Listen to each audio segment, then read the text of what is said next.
በዓለም አቀፉ የጂኦፖለቲካ መድረክ ላይ ከዘመናት የጠመንጃ አፈሙዝ ዛቻ ባሻገር በስነ ልቦና በባህልና በታሪክ ትርክት ሲብላላ የኖረ ቁርሾ ቢኖር የአሜሪካና የኩባ የረዥም ጊዜ ፍጥጫ ነው። በአንድ ወገን ደሴቲቱ የተፈጥሮ ግዛት አካል ነች በሚል የዘመናት ባለቤትነት ስሜትና የኃያልነት ጥማት የሰከረችው ዋሽንግተን፣ በሌላ ወገን ደግሞ ከሉዓላዊነት ውጭ ሌላው ሁሉ ለድርድር ክፍት ነው በሚል አንገት ያለ መድፋት ጽኑ አቋም የተገነባችው ሃቫና ዛሬም ድረስ የፖለቲካ ገመድ ጉተታቸውን አላቆሙ። ይህ ትንታኔ ከቀዝቃዛው ጦርነት እጅግ ቀደም ብሎ ከተጠነሰሰው የአሜሪካውያን የስልጣኔ ተልእኮና የባህል ወረራ አንስቶ የኩባውያንን ብሔራዊ ማንነት እስከመመለስ የፊደል ካስትሮ አብዮት ድረስ ያለውን የታሪክ ማህደር ይፈትሻል። በፕሬዝዳንት ባራክ ኦባማ ዘመን የፈነጠቀው የዲፕሎማሲ ተስፋ በዶናልድ ትራምፕ አስተዳደር የኒዮ ኮሎኒያሊስት ዛቻ እንዴት ዳግም ወደ ኋላ እንደተንሸራተተ በመዳሰስ የሀያላን ሀገራት ፍላጎት ከታዳጊ ሀገራት የሉዓላዊነት ክብር ጋር ሲላተም የሚፈጥረውን የዘመናት ጠባሳ በሚገባ ያመላክታል። ታሪክ፣ ስነ ልቦናና የጉልበት ፖለቲካ የተሰናሰሉበት የካሪቢያኗን ደሴት የማይበርድ ትግል እንዲህ እንቃኘዋለን። ይህ አባይ ሪፖርት ዓለም አቀፍ ትንታኔ ነው። የዓለምን ፖለቲካ በሰፊ የምንዳሰስበት መድረክ። ለቻናላችን አዲስ የሆናችሁ ሰብስክራይብ በማድረግ አብራችሁን ቆዩ።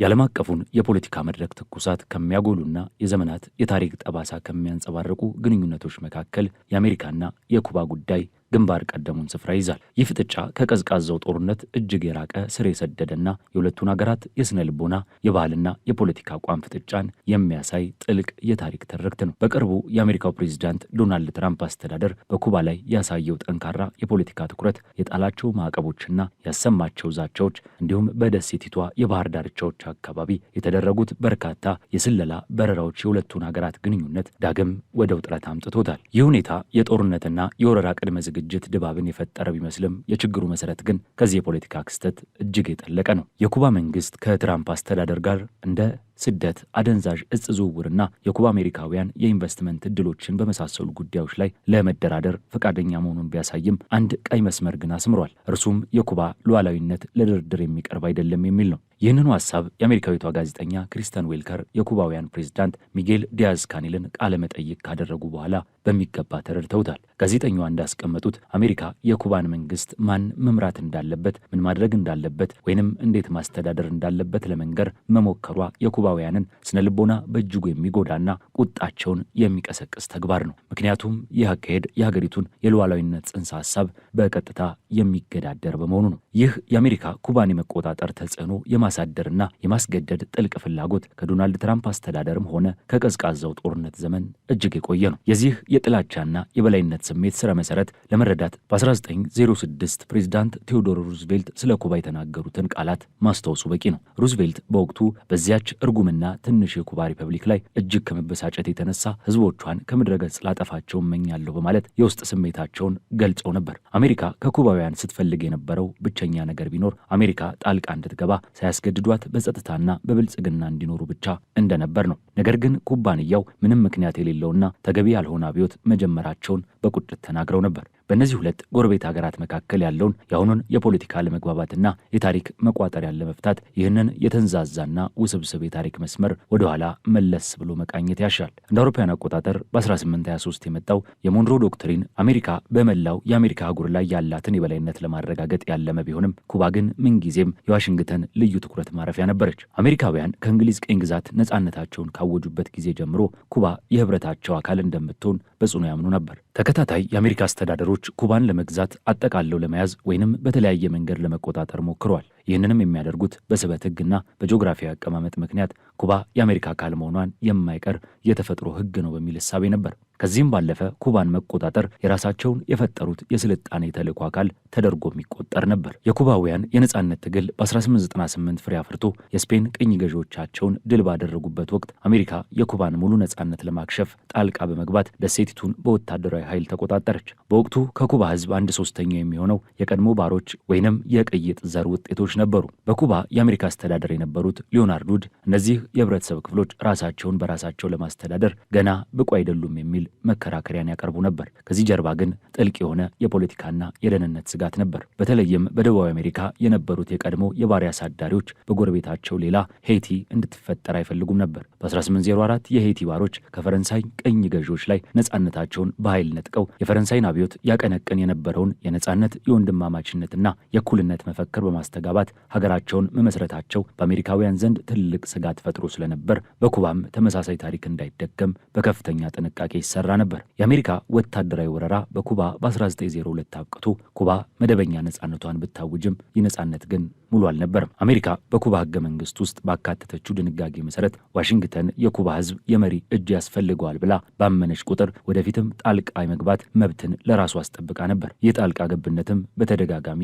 በተግባር ታይቷል። ከዚህ ጊዜ በኋላ ባሉት 10 ዓመታት ውስጥ የአሜሪካ የንግድ ተቋማት የኩባን ኢኮኖሚ በሁሉም ዘርፎች ሙሉ በሙሉ ተቆጣጠሩት። በኩባ መንግስት ላይም ፍጹም የሆነ የፖለቲካ የበላይነትን ተቀዳጁ። በባህላዊ ገጽታም ቢሆን ኩባ በአሜሪካ ዘይቤ በተቀረጸ አዲስ የትምህርት ስርዓት አማካኝነት በፍጥነት አሜሪካናይዝድ ወይንም የአሜሪካን ባህል የተላበሰች ሆነች። ወደ ደሴቲቱ የሚደረገው ጉዞም በከፍተኛ ደረጃ ጨምሮ ነበር። በ1920ዎቹ አሜሪካውያን ጎብኚዎች ወደ ኩባ ሲሄዱ የባዕድ ሀገር ስሜት እንዳይሰማቸው ታዋቂው የቴሪ የኩባ መመሪያ የተሰኘው መጽሐፍ በሺዎች የሚቆጠሩ ኩባውያን ልክ እንደ አሜሪካውያን ያስባሉ፣ ይናገራሉ፣ እንዲሁም ይመስላሉ በማለት ማረጋገጫን ይሰጥ ነበር። ይህ የባህል ወረራና የኢኮኖሚ ጥገኝነት የኩባውያንን ብሔራዊ ማንነትና በራስ መተማመን በከፍተኛ ደረጃ የሸረሸረ ክስተት ነበር። ይህ ሁሉ ታሪክ የተገለበጠው ግን የፊደል ካስትሮን ወደ ስልጣን መምጣት ተከትሎ ነው። በሚያዝያ 1959 በኩባ አብዮት ወቅት ካስትሮ አዲሱ አብዮታዊ መንግስት ኩባን የኩባውያን የማድረግ ዘመቻ እንደሚጀምር አስታወቁ። ይህ አካሄድ ፓራዶክሲካል ሊመስል እንደሚችል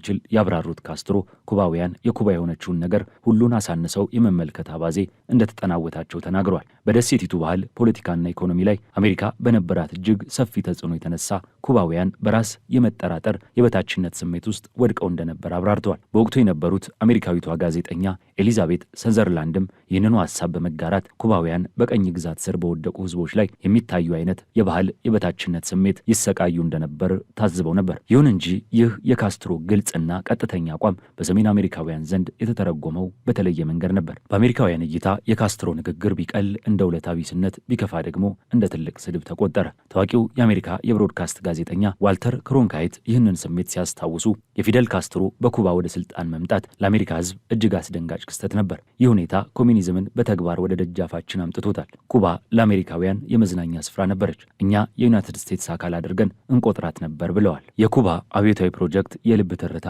የኩባን ሉዓላዊነት፣ ነጻነትና ብሔራዊ ማንነት ማስከበር ላይ ያተኮረ ነበር። ዋናው ግብ ታላቁ የሀገሪቱ ብሔራዊ ጀግናና ገጣሚ ሆሴ ማርቲ ባሰበው ራዕይ መሰረት አዲስ የተባበረችና ማህበራዊ ፍትህ የሰፈነባት የኩባን ብሔር መፍጠር ነበር። ስለዚህ ይህ ትግል ለኩባውያን የህልውናና የታሪክ ጉዳይ ሲሆን፣ ለሰሜን አሜሪካውያን ደግሞ ራሳቸውን ከሚያዩበት ገጽታ ጋር የተያያዘ ጉዳይ ነው። የታሪክ ምሁሩ ሉዊስ ፔሬዝ እንደሚጽፉት አሜሪካውያን በኩባ ላይ ስልጣን ለመያዝ የሞራል ብቃት እንዳላቸው ራሳቸውን ያሳመኑት ካላቸው በጎ ዓላማ የመነጭ አድርገው በማሰብ ነበር። በ2014 የፕሬዝዳንት ባራክ ኦባማ አስተዳደር ከኩባ ጋር ያለውን ግንኙነት ዳግም ሲጀምር ታሪካዊ የለውጥ ምዕራፍ የተከፈተ መስሎ ነበር። አሜሪካ በመጨረሻም የኩባን ሉዓላዊነት ልታከብርና ከኩባ ጋር በኩልነት መንፈስ ልትገናኝ ትችላለች የሚል ተስፋን አጭሮ ነበር። ፕሬዝዳንት ኦባማ በወቅቱ ባደረጉት ንግግር ኩባን ወደ ውድቀት ለመግፋት መሞከር ለአሜሪካም ሆነ ለኩባ ሕዝብ ጥቅም አያመጣም፣ በመካከላችን ያለው ታሪክ ፈጽሞ ልንሰርዘው አንችልም፣ ነገር ግን በክብርና ራሳችሁን በራሳችሁ በምትወስኑበት መንገድ እንድትኖሩ አቅም ሊፈጠርላችሁ ይገባል ብለን እናምናለን በማለት አዲሱን የዲፕሎማሲ አቅጣጫ አመላክተው ነበር። ይሁን እንጂ ይህ ተስፋ ሰጪ ጅማሮ የረዥም ጊዜ ዕድሜ አልነበረው። የዶናልድ ትራምፕ አስተዳደር ዋሽንግተን በኩባ ላይ ወደ ነበራት ባህላዊ የኒዮ ኮሎኒያሊስት አመለካከት በመመለስ በደሴቲቱ ላይ የፈለገውን ማድረግ እንደሚችል በይፋ በማወጅ ፖለቲካዊ ሸርተቴን አሳይቷል። ይህ የሀገራቱ መስተጋብር የሚያሳየው በጉልበትና በተጽዕኖ ላይ የተመሰረተ ዲፕሎማሲ ዘላቂ መፍትሄ እንደማያመጣ ነው። ምናልባትም አዲስና የጋራ መከባበር ላይ የተመሰረተ አቀራረብ መሞከር የሚገባበት ጊዜ አሁን ሊሆን ይችላል። ከ65 ዓመታት በፊት በአሜሪካ ይሁንታና ድጋፍ የተሞከረው የቤይ ኦፍ ፒግስ ወረራ በአስገራሚ ሁኔታ መክሸፉ እንደሚያሳየው ኩባውያን ዛሬም ቢሆን ነጻነታቸውንና የራሳቸውን ዕጣ ፈንታ የመወሰን መብታቸውን በቆራጥነት ለመከላከል ዝግጁ መሆናቸውን ይህ ተጨባጭ ታሪክና የዘመናችን የፖለቲካ ሂደት በግልጽ ያስገነዝበናል። የሀያላን ሀገራት ፍላጎትና የታዳጊ ሀገራት የሉዓላዊነት ክብር ሚዛኑን ካልጠበቀና በመከባበር ላይ ካልተመሰረተ የዘመናት የታሪክ ቁርሾ ሆኖ እንደሚቀጥል ይህ የአሜሪካና የኩባ ግንኙነት ሕያው ምስክር ነው። የዛሬው ዓለም አቀፍ ትንታኔያችን በዚሁ ተቋጨ። ስለተከታተላችሁን እያመሰገንን ለቻናላችን አዲስ የሆናችሁ ሰብስክራይብ በማድረግ ቤተሰብ እንድትሆኑ እንጋብዛለን። ከሰዓታት በኋላ በሌላ ዓለም አቀፍ ጉዳይ እስከምንገናኝ ሰናይ ጊዜ